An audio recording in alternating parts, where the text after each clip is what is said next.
While China celebrates May Day quietly this year, the national holiday usually draws large crowds of tourists. But China's zero COVID approach made it difficult for visitors, as several cities are facing lockdowns and many travel restrictions are in place. And joining us now to discuss is Chang, author of The Great U.S.-China Tech War and the Coming Collapse of China. Gordon, welcome back. Always so great to see you. As you know, China continues to enact lockdowns and restrictions in order to contain COVID. As I just mentioned, the lockdowns are impacting the annual celebrations such as May Day.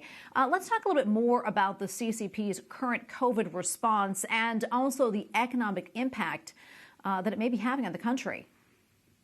Well, China's economy right now is contracting. We see this from the first April figures, and it's contracting not just month to month in April, but also year to year.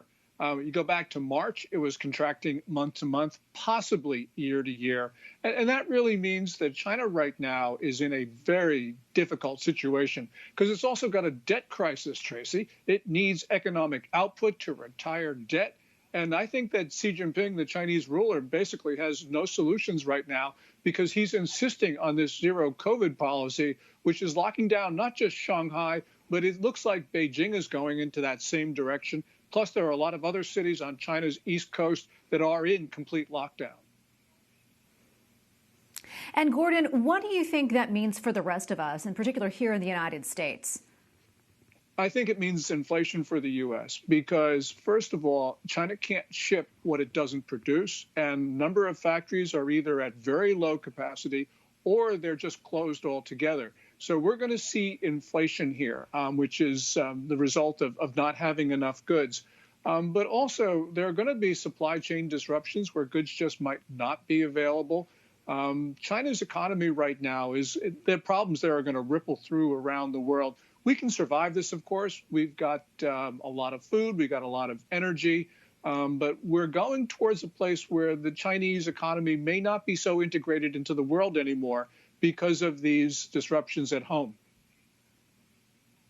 Yeah, you had mentioned supply chain disruptions. I kind of want to jump off of that. China, as I understand, has halted freight trains from going to North Korea because of the coronavirus, and there's really no indication right now as to when trade will resume.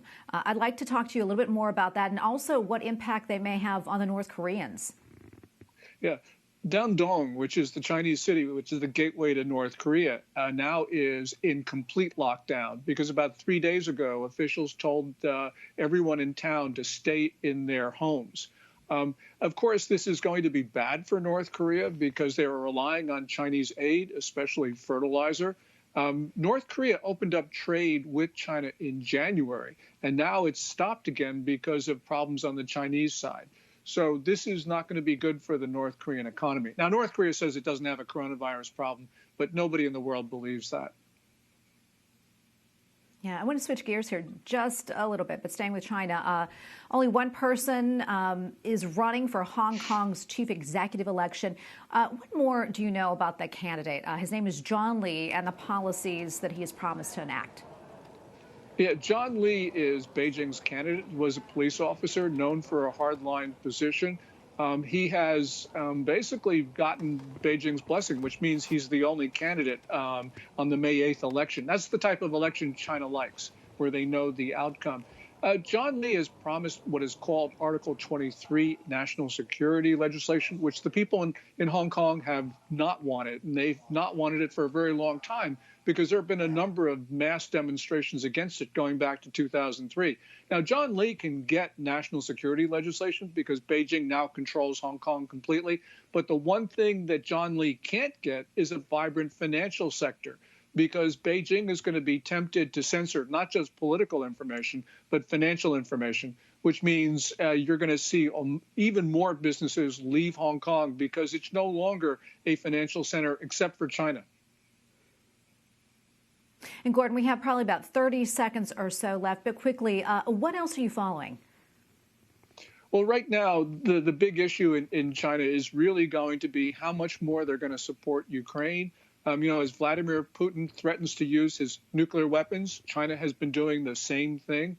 And so we're seeing these two countries really align their policies. And that means China puts itself on the wrong side of the divide with the United States and the rest of the world. We are going to see a delinkage or decoupling, as China says. And that's not going to be good for Beijing because they really need foreign money right now. And I don't think they're going to get it. Oh, Gordon, thank you so much. Always appreciate your insights. Good to be with you. Thank you, Tracy.